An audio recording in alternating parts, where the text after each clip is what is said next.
Mustafa balligh maqasidana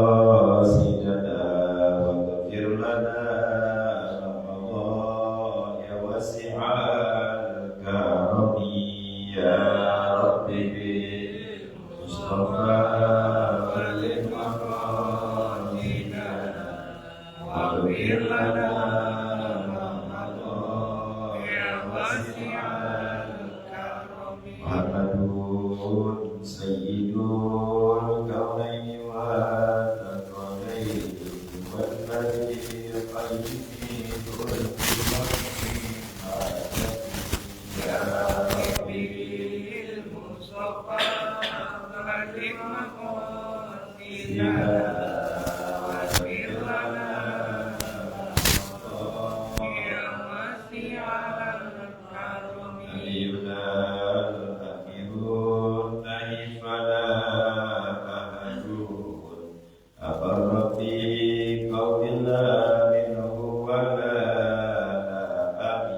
ya Rabbi bil Mustafa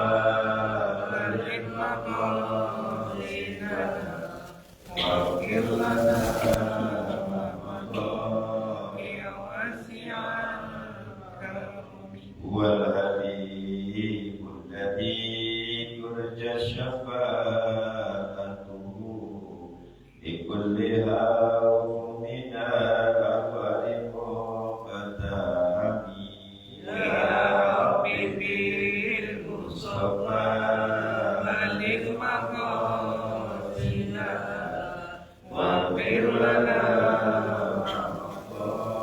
ya wasi'al karami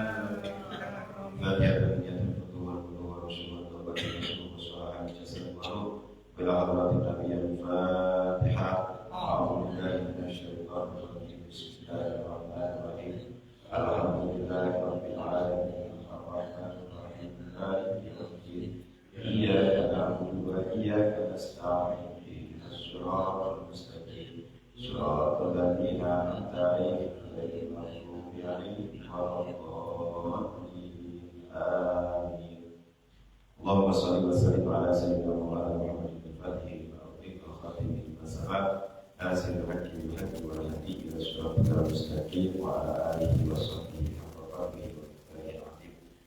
Allahumma akhrijna min dhulumatil wahmi wa akhrijna min nuril fahmi wa alaina bi ma'rifatil ilmi wa hasil akhlaqana bil hilmi wa sahil lana al-amra wa batik wa sur alaina min khazain rahmatika ya arhamar rahimin.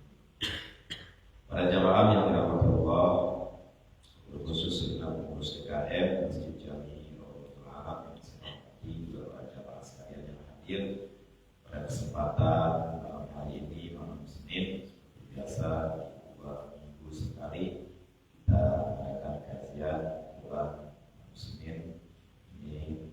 Saya mengadakan kajian di keluarga yang saya ambil daripada kitab Buku Husain dari Imam Nawawi Al-Batani. Saya melanjutkan beberapa buku yang lalu. Bismillahirrahmanirrahim. Qala al-musannif rahimahullah ta'ala wa nafa'ana bid-dharain amin. Wa ruwiya an Nabi sallallahu alaihi wasallam annahu qala. Dan telah diriwayatkan dari Nabi sallallahu alaihi wasallam bahwasanya Nabi bersabda, "Man sabar, siapa orang yang sabar ala su'i khuluqi imra'atihi, atas buruknya akhlak atau kelakuan daripada istrinya," ini buat kita, Allah Ta'ala minal ajri mislama atau ayyuba alaihissalam, maka Allah memberikan bagi seorang suami yang sabar, punya istri yang akhlaknya tidak baik, maka Allah akan memberikan bagi suami tadi minal ajri mislama atau ayyuba alaihissalam, pahala seperti pahalanya Nabi Ayub alaihissalam. Kelas berat berarti memang kita punya istri Pak, kalau akhlak yang kurang baik, baik akhlak kepada Allah ataupun akhlak kepada kita sebagai suami, itu memang sangat berat. Sampai-sampai Rasul, orang yang bisa sabar menghadapi istri yang model itu pahalanya sebanding dengan pahala Nabi Ayub. Hanya salah satu ciri wali itu Pak punya bini galak. Jadi kalau kita punya bini galak, mudah-mudahan kita jadi wali. Soal wali murid minimal. Makanya saking besarnya, saking sulitnya kita bersabar terhadap kelakuan seorang istri, apalagi yang tidak tertata. Kita kasih tahu untuk aurat mah, buka lagi auratnya, itu lagi terus dengan update status TikTokan dulu, kita bilangin besok begitu lagi. Tapi kita bisa bersabar tuh, Pak. Sholatnya misalkan gak mau dan lain sebagainya. Kadang-kadang sama suami bentak, marah dan sebagainya. Nah itu kita bisa bersabar dengan model istri yang seperti itu. Itu pahalanya seperti Nabi Ayub alaihissalam ala balaihi, atas besarnya pahala Nabi Ayub alaihissalam terhadap musibah yang menimpa kepada Nabi Ayub. Nanti kita lihat di sini ada kisah ini.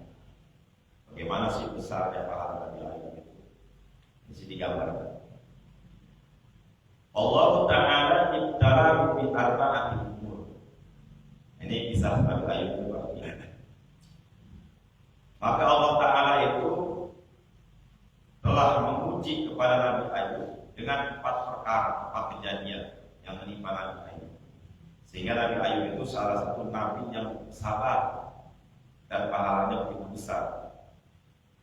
Apa ujian yang menimpa Nabi Ayub 4 ini? Faqdi mali. Pertama, Nabi Ayub ini dimusnahkan hartanya. Wa waladihi, dan dimusnahkan anak-anaknya. Wa tamziki jasadihi, dan yang ketiga dirusak tubuhnya oleh penyakit. Wa hajri jami'in nasilah, dan yang keempat ujian yang menimpa Nabi Ayub itu, dia ini diasingkan atau dijauhi oleh seluruh manusia akibat penyakit tadi. Illa zaujatuhu, kecuali istrinya yang menemani. Yang 4 ujian berat yang menimpa Nabi Ayub. Pertama, hartanya dimusnahkan, anak juga pada meninggal semua, terus diberikan penyakit yang merusak tubuh, dan sampai-sampai diasingkan oleh masyarakat, kecuali hanya istrinya saja yang menemani Nabi Ayub. Nah, kisah Nabi Ayub di sini diceritakan, Pak. Fainahu kana lahu min asnafil mal. Nabi Ayub itu dulunya sebelum tertimpa musibah tadi, Nabi Ayub itu dia memiliki macam-macam harta kekayaan. Jadi Nabi Ayub kaya. Seperti apa? Ibirin wa baqarin wa ghanimin. Nabi Ayub punya unta, punya sapi, punya kambing. Wa filatin, bahkan Nabi Ayub punya gajah. Saking kayanya. Kalau bandingan zaman sekarang, Pak, punya mobil mewah, rumah megah. Cuma zaman dulu ini kan onta, sapi, bahkan Nabi Ayub punya gajah. Wahimarin, dan juga punya keledai. Bahkan alaku khamsumi'ati bidamin. Dan itu bersama Nabi Ayub itu ada 500 pasang sapi. Yatba'uha khamsumi'ati abdin, yang diurus 500 pasang sapi ini oleh 500 pekerja, 500 budak. Jadi saking kayanya, punya pembantunya itu Pak sampai 500 pembantu. Yang 500 ini ngurusin masing-masing satu pasang kambing, sapi tadi. Jadi istimewa, itu luar biasa. Dan bukan hanya pembantu itu, di abdin imro'at, setiap hamba sahaya, setiap pembantu tadi, imro'atu itu memiliki satu istri, wawaladun, dan memiliki satu anak. Jadi 500 1.500. Wamalun, dan memiliki harta. Wakana ma'ahu salah satu nafarin qad amanu.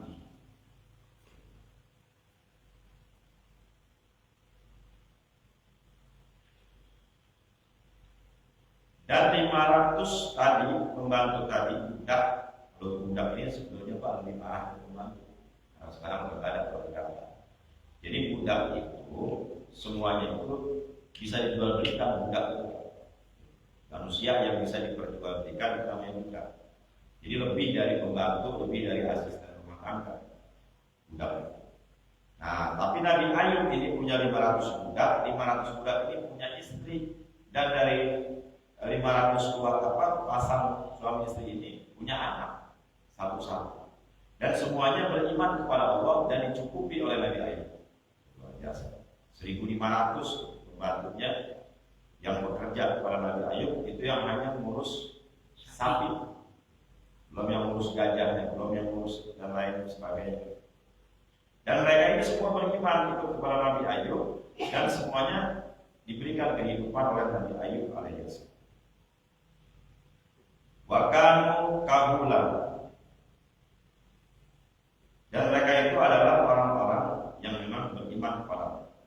Wa kana iblisu la yahjubu an syai'in, dan iblis la yahjubu, tidak ada yang menghalangi dari sesuatu. Nah ini melihat keadaan Nabi Ayub seperti ini, Pak, iblis gak suka. Akhirnya iblis ini, karena iblis itu kan dulu kerjanya memang dia naik turun langit. La yahjubu an syai'in, tidak ada hijab minas samawati fayaqifu fihi haitsuma. Nabi iblis itu dulu Pak nggak ada hijab, jadi dia bisa tuh bertemu Allah langsung. Iblis.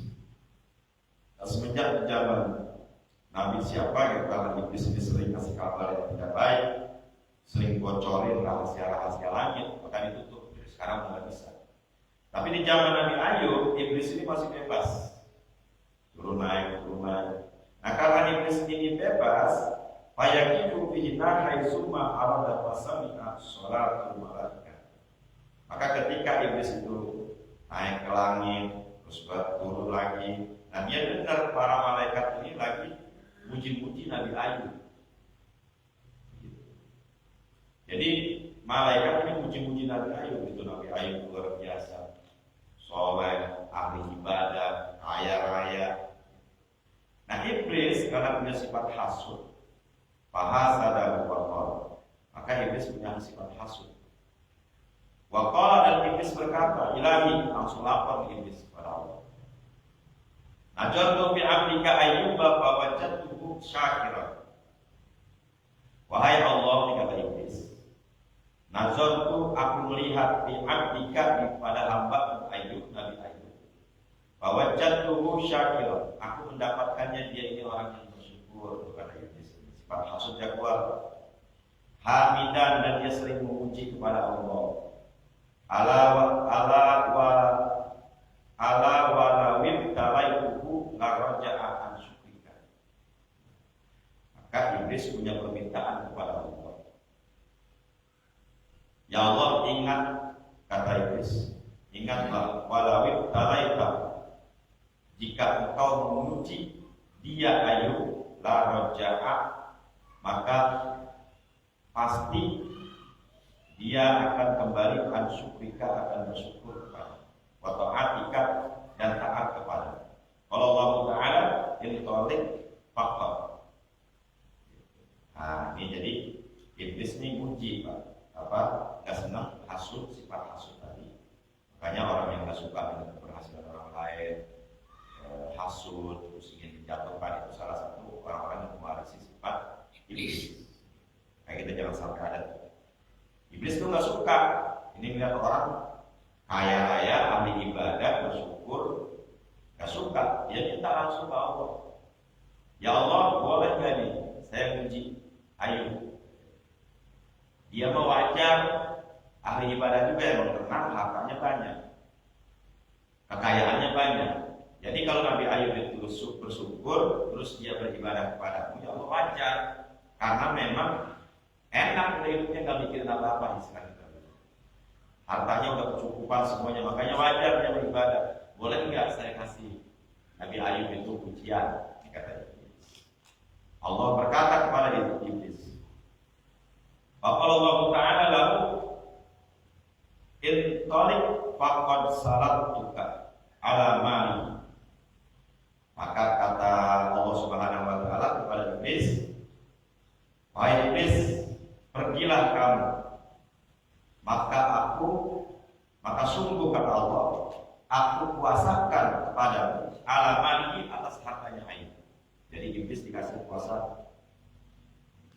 Jadi doa iblis itu Pak dikabuli sama Allah. Kayaknya hebatnya iblis di situ.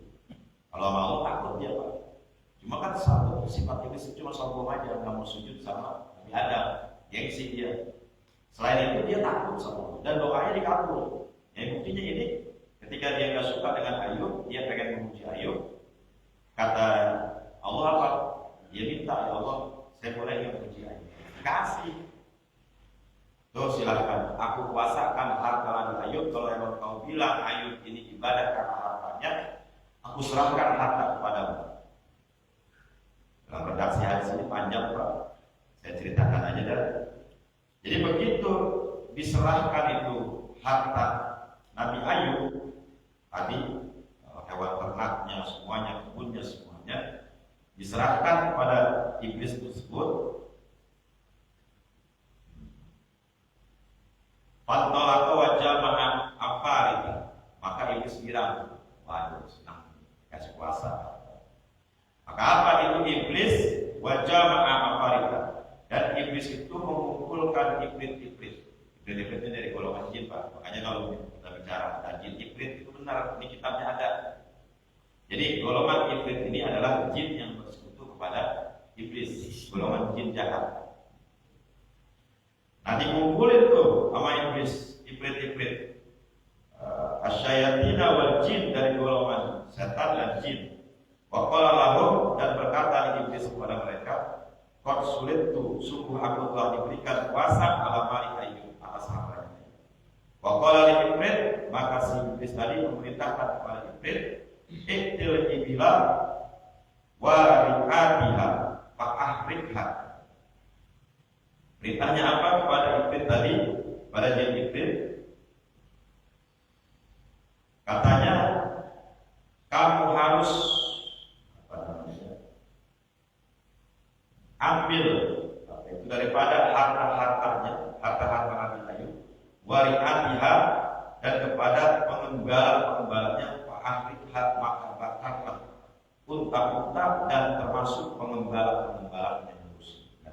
Tanggung Pak, langsung masukkan iblis itu langsung kebakar itu unta, artinya semuanya itu pada unta terbakar habis sampai mati, termasuk 500 orang yang ngurusin ikut mati. Membaca iblis ila Ayub, kemudian Nabi iblis iblis datang ke Nabi Ayub. Udah beres tuh di harta semua dibakar, mati yang mengurusnya. Wa qala lahu nasab fakhiru. Kata iblis ini karena dia sombong datang kepada Nabi Ayub. Dia berkata kepada Nabi Ayub, aku telah tiupkan angin jarakaka pada tanamanmu, fahamillah, pada tanamanmu, kata iblis kepada Nabi Ayub. Lalu apa jawaban Nabi Ayub alaihissalam? Fahamillah ta'ala, aku memuji kepada Allah Subhanahu. Sudah habis dibakar itu untanya, tanamannya habis juga dibakar, termasuk yang menggarapnya dibakar. Dia digodain dengan Nabi. Tuh, saya tiupin sekali habis. Ayub. Tapi apa jawaban Nabi Ayub? Dia tetap memuji kepada Allah Ta'ala. Wa asna alaihi itu maqala iblis, syalibni ala waladi. Nggak puas juga Pak, harta udah habis, kebun habis kebakar, ternyata masih alhamdulillah juga dia Nabi Ayub. Susah juga nih orang. Naik lagi minta sama Allah. Ya Allah, saya minta lagi kuasakan anak-anaknya saya. Kata iblis. Faqala lahu intalik qad salatuka ala wal. Kata Allah apa? Itu lagi. Saya serahkan anak-anak Nabi Ayub kepada iblis. Apa yang terjadi setelah diserahkan pada haba ila waladihi, maka itu iblis datang ke anak-anaknya Nabi Ayub, wa zalzala bihimul qasr wa qalba. Maka apa? mengguncangkan iblis itu bihimul qasr, akan gedung, akan rumahnya Nabi Ayub, wa qallabahu, dan dijungkar balikan itu gedung tadi alaihim atas mereka pamatu jaminan, maka mati. Jadi diberikan guncangan seperti gempa sampai habis itu ambruk bangunan, sampai orang-orang yang ada di dalamnya anak-anak Nabi Ayub semuanya mati. Sumaja Ayub wa akhbaru, dan iblis datang ke Ayub kabarin tentang kematian anak-anak. Ayub, anak kamu udah habis nih, semuanya mati karena saya dikasih kuasa sama Allah, saya puncak tempat. Nah setelah itu Ayub dikasih tahu apa jawaban Nabi Ayub alaihissalam, Fastakbara, maka Nabi Ayub hanya beristighfar, mohon ampun kepada Allah. Summa salibni ala jasadi, belum puas juga Pak. Anak harta udah habis, anak udah pada mati. Ternyata Ayub masih istighfar, malah minta ampun kepada Allah. Balik lagi iblis Allah, minta lagi apa? Kuasakan kepadaku wahai Allah jasadnya Nabi Ayub alaihi salam. Kata Allah apa? Salatuka ala jasadi, aku serahkan jasadnya Nabi Ayub kepadamu. Ghairul qalbihi, ada satu tapi ada tapinya kata Allah. Ghairul, selain qalbihi hatinya, walisanihi wa aqlihi, yang tidak aku kuasakan hatinya Nabi Ayub, lidahnya, wa aqlihi, dan akalnya. Jadi semua badan Nabi Ayub dikasih kuasa iblis kecuali lidah, hati, dan akal. Tidak boleh. Padahal ila Ayub bahwa jadahu sajidan wajah yari wajhi, maka iblis langsung meniupkan penyakit pada Nabi Ayub bahwa jadahu, maka penyakit gatal ini Pak saking sangatnya sini dikatakan sampai-sampai Nabi Ayub itu menggaruk-garuk seluruh badan itu sampai terluka. Manakala biman kharmiyadi nafata, dan sampai luka-lukanya itu minha dari jasadnya itu bahwa abihi hikatun, dan dari jasad-jasadnya yang luka tadi itu sampai dihidupi oleh belatung-belatung, ada sampai digelantungin itu. Hakaha bi azfarihi hatta safatat kulluha. Karena kenapa? Karena saking gatalnya itu luka atau badan semua sampai ke wajah-wajahnya, sampai digaruk, lecet, luka, lalu sampai ada gantung di dalam tubuhnya. Sampai Nabi Ayub diasingkan karena dikhawatirkan penyakit itu menular. Dan yang menemani Nabi Ayub hanya seorang istri yang soleh.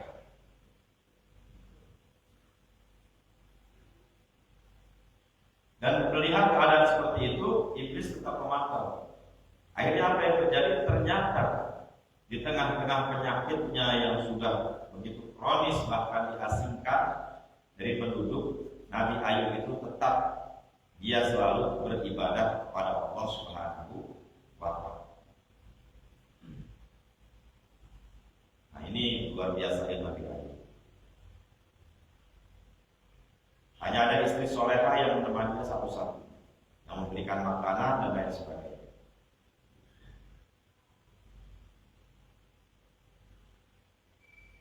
Nabi Ayub tetap tidak melepaskan keimanan. Jadi 4 hal yang menimpa pada Nabi Ayub ini semua bisa terlewati. Ujian keimanan Nabi Ayub luar biasa. Hartanya yang banyak habis, anaknya meninggal, penyakit yang kronis sampai diasingkan, dan Nabi Ayub tetap beriman kepada Allah Subhanahu wa Ta'ala. Nah, setelah ini iblis sudah tidak ada alasan lagi. Nah, Allah panggil iblis, Allah katakan, wahai iblis, lihat hamba-Ku Ayub. Apapun kondisinya, memang Nabi Ayub itu hamba-Ku yang terbaik. Ya seorang nabi dan rasul, dipuji seperti apapun, dia tetap memuji kepadaku dan dia tetap menyembah kata Allah Subhanahu. Nah ini 4 cobaan besar Nabi Ayub alaihissalam. Pahalanya luar biasa gede. Makanya kalau kita kita punya bini bawel, mewek, galak, misalnya. Yaitu anggap aja pahala kita, Pak, kalau diuji kayak Nabi Ayub kita nggak bakal sanggup. Udah ujian bini aja tuh. Makanya kita bersyukur tuh kalau punya bini galak. Mudah-mudahan kita berpahala seperti beratnya Nabi Ayub alaihi salam. Dan yang kedua, bandingannya memang sangat berat bagi seorang suami. Kalau punya istri yang tidak sejalan itu memang sangat berat. Bandingannya seperti ujian Nabi Ayub ini. Mau kemana-mana kita pusing, juga mau pulang ini marah, gitu, dan lain sebagainya. Karena tidak pernah sejalan. Nah, makanya seorang suami istri yang tidak sejalan memang sangat berat. Karena perbandingannya seperti ujian Nabi Ayub alaihissalam yang diberikan penyakit yang begitu berat. Setelah ini iblis sudah menguji semuanya udah beres, dikembalikan lagi sama Allah. Sembuhkan penyakitnya, dikembalikan hartanya, diberikan lagi anak-anak Tuhan kepada Nabi Ayub alaihissalam. Artinya sifat iblis hasud, ingin menghancurkan orang sehancur-hancurnya. Makanya kalau ada manusia ingin menghancurkan orang sehancur-hancurnya, itu sudah sifat iblis berdomisili di dalam diri. Hancurin dan lain sebagainya. Kedua, jadi ternyata apapun entah sihir, lain dan lain sebagainya, itu memang atas permintaan iblis kepada Allah Subhanahu wa Ta'ala. Jadi semua kalau kita bicara sihir ada memang ada. Jadi itu memang Allah kasih izin. Ya, ada orang baik diuji dengan sihir dan lain sebagainya. Nah, kalau disantet itu memang ada. Dan iblis bisa, dan itu pun atas kuasa Allah. Dia minta. Kalau orang baik yang diberikan ujian tadi, karena orang ini lagi diuji kan. Kalau dia lulus dari ujiannya, naik derajat. Dan semua sumbernya dari Allah Subhanahu wa Ta'ala. Karena tidak ada yang bisa memberikan kekuatan, tidak ada yang bisa memberikan penyakit kecuali Allah. Iblis bisa, tapi atas izin dari Allah. Jadi semua dikasih Allah, silakan. Bagi orang-orang yang beriman, diuji dengan hal-hal tadi. Kalau dia mampu bersabar, tetap konsisten beriman kepada Allah, ketika dia lulus, naik pangkatnya. Artinya dia akan menjadi orang yang mulia. Dan memang hal-hal sihir seperti itu memang ada. Lahirnya dari mana? Dari hati orang-orang yang hasud tadi. Makanya orang kata kalau yang hasud pasti kayak iblis. Dia cari dukun, dia bersekutu, hancurin orang sehancur-hancurnya. Itu memang ada kisah Nabi Ayub seperti itu. Nah sekarang manusia dari golongan manusia ya ada yang punya sifat seperti itu, akhirnya bersekutu dengan iblis tadi. Nah iblis tetap meminta kepada Allah dikasih ujian. Kalau orang baik, insya Allah ketika dia berhasil, dia lulus, dia akan naik derajat seperti Nabi Ayub. Jadi apapun tetap mintanya kepada Allah SWT. Dan Allah mengijabah doa iblis, dikasih. Tapi tetap akan ada yang Allah larang seperti tadi. Karena orang kalau sudah berserah hatinya mati. Nabi Ayub kan tetap dilarang. Boleh semua badan dikasih penyakit kecuali hati, lidah, sama otak. Ya. Kalau itu sudah diserah mati. Dan semuanya atas izin Allah Subhanahu wa Ta'ala. Nah ini dari tafsir cerita ini yang memang ceritanya di Al-Quran juga ada. Artinya sebagai ibrah buat kita belajar bahwa memang semuanya pertama bersumber dari Allah Subhanahu. Dan kemenangan akan berpihak kepada orang-orang yang baik, yang tetap bersujud, yang tetap beriman kepada Allah Subhanahu wa Ta'ala dalam kondisi apa. Dan memang kalau ada seperti tadi punya nyata itu santet dan sebagainya, memang itu ada. Dan itu memang diberikan untuk menguji manusia. Jadi langkah kita ketika mendapatkan hal-hal tadi, kita banyak berdoa. Dan jangan sampai sifat iblis berdomisili di dalam diri kita. Kita suka hasud, menghancurkan orang, menikam teman kerja, dan lain sebagainya. Itu jangan. Dan itu biasanya memang cepat orang-orang yang hasud. Karena tadi dia bersekutu sama iblis. Iblis dikasih wewenang sama Allah Subhanahu. Makanya kita berlindung juga kepada Allah dari hal-hal yang seperti tadi, dari kejahatan orang-orang yang hasud. Karena kenapa? Karena kalau kejahatan orang-orang hasud, dia akan bersekutu dengan para iblis, dengan jin iblis dan lain sebagainya, akan menghancurkan menghancurkan kita harus sempurna. Makanya ini satu pelajaran buat kita, mudah-mudahan kita juga dilindungi oleh Allah. Khawatirnya kita manusia biasa kuat. Nah, tapi pahala seperti Nabi Ayub bisa kita dapatkan kalau kita punya istri yang tidak soleh. Kemarin kan sudah mulai kita bahas bagaimana ketika istri durhaka, ada hak-hak kita sebagai suami. Kita boleh pisah ranjang, kita boleh memukulnya dengan pukulan yang tidak melukai kecuali wajahnya, tidak boleh. Wajahnya tidak boleh kita pukul. Nah, selain itu boleh memukul yang tidak melukai. Terus juga pisah ranjang, kasih pelajaran, sudah langkah, itu masih boleh. Dan ketika hal-hal itu kita sudah lakukan belum ada perubahan, maka boleh pilihan antara cerai atau dilanjut. Kalau memang mau cerai, ya cerai boleh. Tapi kalau kita mau sabar, terus bersabar sampai Allah ganti yang terbaik buat kita. Kalau sanggup sabar, tapi tadi dalam Islam tidak dipaksa. Kalau kita tidak sanggup bersabar, pisahkan dengan baik-baik. Itu karena al-qadrul halal Allah al-halal. Sesuatu yang halal tapi tidak disukai Allah adalah perceraian. Perceraian itu halal kalau alasannya tepat, tapi itu hal yang tidak disukai. Kalau si suami mampu bersabar, itu jalan yang lebih baik dan akan memberikan pahala besar buat seorang suami. Karena alasan saya sayang sama anak dan sebagainya, itu kita mampu sabar. Tapi kalau nggak kuat, mendingan dipisah.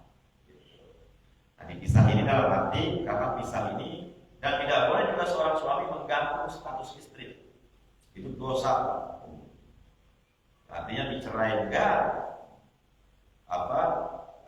benar juga enggak sama istri. Itu enggak boleh.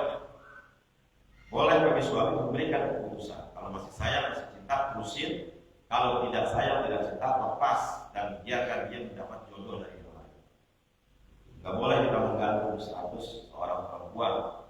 Bilang janda bukan, gitu kan? Bilang punya suami juga enggak. Namanya janda sengketa, bahaya. Gitu. Jangan tuh berikan kepastian kepada istri kita. Kalau memang kita udah nggak mampu dengan komitmen tetap membesarkan anak, gitu kan? Tapi kita bisa, boleh. Tapi kalau mampu sabar, kita dihianatin, kita tidak didengerin, kita mampu sabar, pahala suami itu luar biasa besar.